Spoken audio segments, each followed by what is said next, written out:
a blogger or content creator, what does it take to get to 10 million impressions on Pinterest and 200,000 page views on your blog?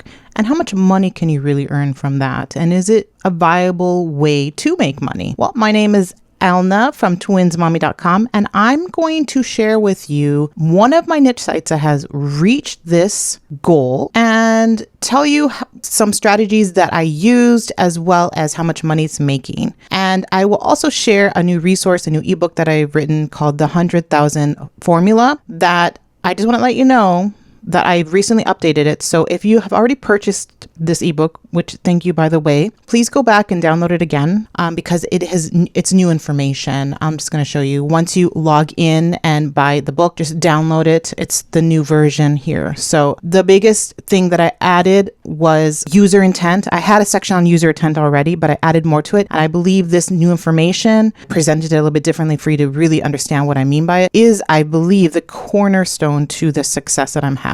So this is something very important. So pay attention to the user intent once you download the book and start reading it. So let's talk about this niche website. I can't tell you the niche that it's in, but I can show you proof of the growth. So as you can see, this is a recent screenshot of my Google Analytics, and it's showing you the sessions and the views. And so I pay attention to the views for my own marketing strategy and the sessions for ad platforms who want the sessions of requirements to get ads on your blog. So that's why I have that first. But it has reached 223,000 page views. My active users have been exploding. So something is popping off. Whatever I'm doing is popping off. And I have an idea that I will share with you. And I'm excited to see if perhaps by the end of the year, I can reach 300,000 page views.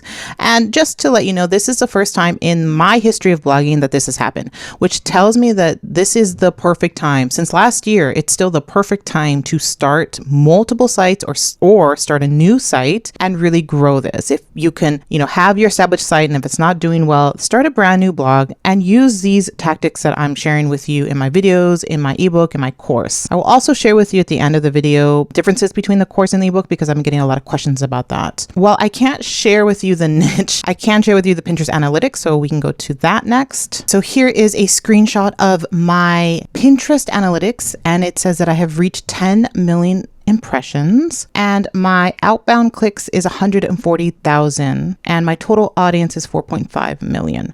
So everything is on the up and up right now. Things are doing well. The last quarter is probably one of the best quarters you can start a blog in and get instant traffic through Pinterest.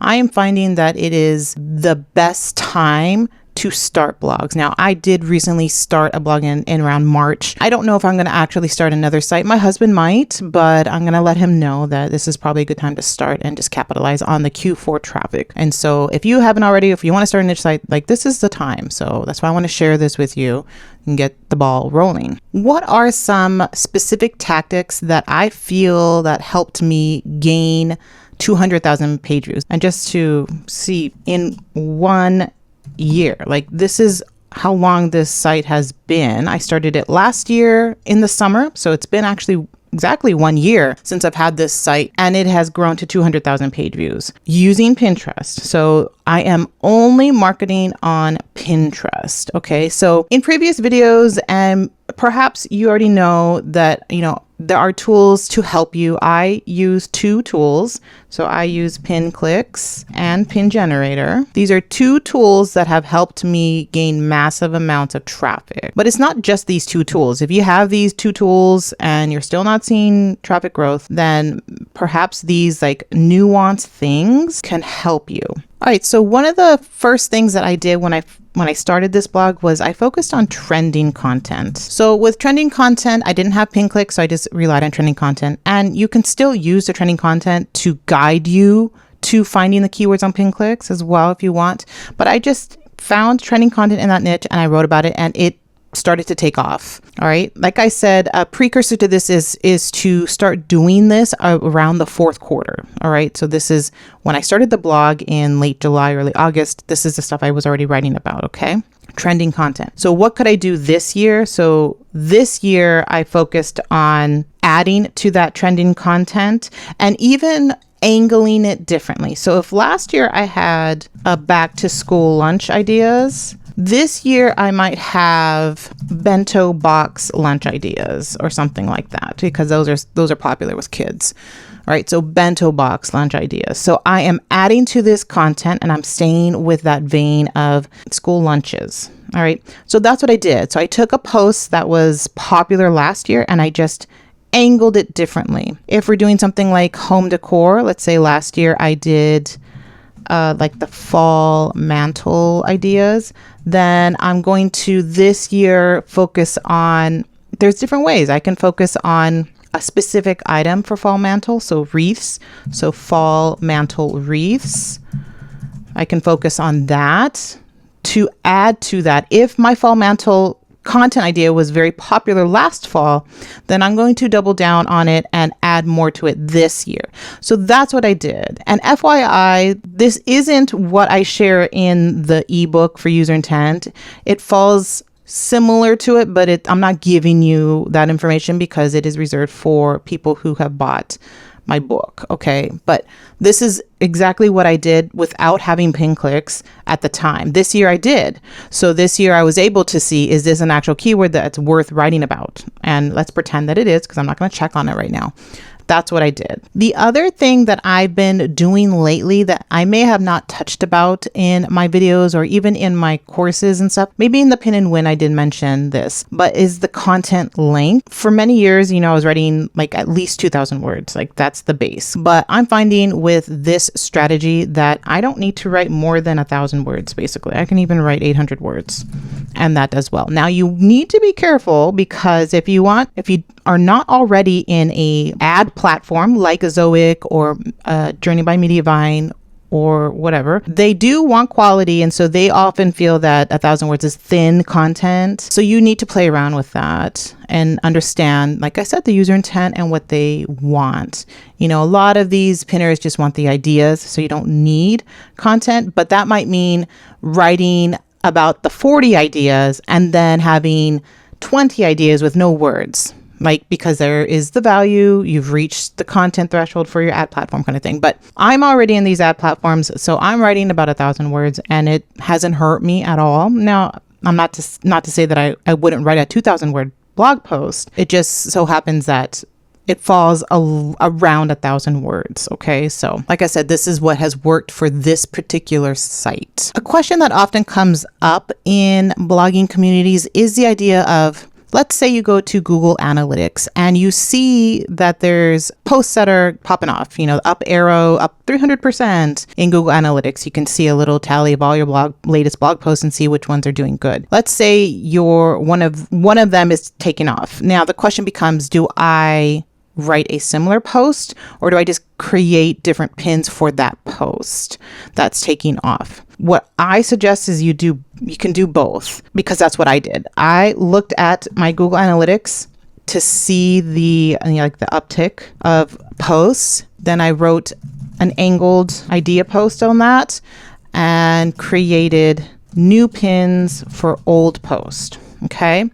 So, for example, if one of the upticks I see is shoe storage ideas, because fall is coming. So shoe storage ideas is taken. It's an old post of mine that did well many years ago, and it does well every year. But let's say I see that it's actually doing quite well this time of year. Then what I'll do is I'll go and create new pins for that. And I might just do that in Pin Generator. Now, Pin Generator, you can set your templates and then use new fonts, new ways to create a pin. They're not always the prettiest, but they do the job. So I would do that. And then I would write a post that's similar to shoe storage. So shoe organization ideas for the entryway or something like that, or for your entry closet. If I were to use entryway in the last year's post, I'd use entry closet in this year's post. All right. So something similar, but different. So that's what I would do, is focus on those and still create pins for those last thing. And then one thing that I'm starting to do now, since I have a lot of posts and I've been on Pinterest for over a year, I have a lot of boards, right? I have a lot of boards for these pieces of content. So now I'm finding that I can write an angled post and put it in an old board that I've already, have for a year. But I knew that if I just did that every single time, I would never create new boards. There would be no need to create new boards. So what I've been doing is trying to create new boards for these angles, okay, for these newer posts. And tying a different type of board name. So if my board name was shoe storage ideas, then my new board would be shoe organization ideas. All right. So then I would do that. But then I would also put my post in shoe storage ideas and anything related to entry organization or entryway storage ideas, or whatever the board names I had. And then I would also put it in the new board, the shoe organization ideas. I always made sure to create at least a new board, even with these posts that I am just sort of doubling down again this year. And I'll do the same next year. I will create posts and double down on those, and then create a new board that's like a shoot off of what I've been having. So I'm creating like a web of all shoe storage and shoe organization ideas and other ways I can say that, and focus and angle maybe shoe storage for the bedroom and shoe storage for this and that, and have sort of the corner of Pinterest on that kind of thing. So over time. All right. So that's what I've been doing for this site. Now, am I doing it for other sites? I am doing what I teach in my Pin and Win course and in the ebook, these updated things of what I'm looking at Pinterest, and it is working. So those are the things. And I don't want you to sort of glide over this and say, oh, this is nothing new, whatever, because it all really rests on your pin design. No matter how many times you write the blog post, no matter how many times you find the keyword and the user intent and all of that, the pin design is what gets them to click over. All right. So working on that pin design and finding what works. If you want me to create a video of how to create pins, I can show you my process. If you want, just let me know. I've done it before, but I can show you what I'm doing now with my pin designs so you can see. Just let me know in the comments below. Otherwise, let's see how much money 200,000 page views garners. All right. So right now it's sitting at $3,200. I do want to tell you that for the past year, my RPM was stuck at one particular number. And this couple weeks, couple days, it has bumped up another $1, which is good. But I don't think it's going to go much higher than that. I don't think so. The RPMs, I will tell you, for this particular niche is lower than my other niche RPMs. All right, just to give you preface of that. So you do need a lot of page views to get this much money for this niche, which is fine because I'm finding it easy to grow the page views. If I can get to, 300,000 page views, then maybe this will up to, $4,500 kind of thing. Okay, so that's how much it's making. So let's talk about my 100,000K formula if you're interested. It is my latest ebook, and people want to know, how is this different than the Pin and Win? Is there any overlap? What I can tell you is that this book focuses only on the blogging side, whereas Pin and Win focuses on the blogging side, but making it gearing for Pinterest in mind, like all for Pinterest, like the pin design. I'm incorporating that in my blog topic, doing all that stuff. Whereas this is just focused on the blog topic and how to figure out that user intent. I do go more into the SEO aspect of it. I do go more into finding the examples to show you, because ebooks sort of give you sort of that plan. And then I give you a video of using that formula, how I would do that on my Twins Mommy blog. So I feel that it is a precursor to the Pin and Win. So if you get this book, then enrolling in Pin and Win would be your next step. If you already have Pin and Win and you're finding that you're just struggling with the blogging side, you're not getting any clicks over, then perhaps this book could help you. I don't think there's much overlap, if any. I try to focus sort of the Pinterest ideas and how you would approach this, versus in Pin and Win, I show you my strategy. I show you, this is what I'm doing, this is what I'm doing, this is what I'm doing. Okay. So this book sort of like teaches you about Pinterest and teaches you about user intent and and SEO, and then how to use the tools and what to look for in the trends and how to do all that. And then I show you what it looks like in a blog post area. So hopefully that, gets you excited and that you can see the difference between pin and win and the 100K formula. All right. So if you have any questions, post them down below. Otherwise, you can check out my video on my secret Pinterest strategy. I go through all my sites, how much they're getting traffic, what the pinning schedule is, and then some tips to help you achieve that and more. All right. There you go.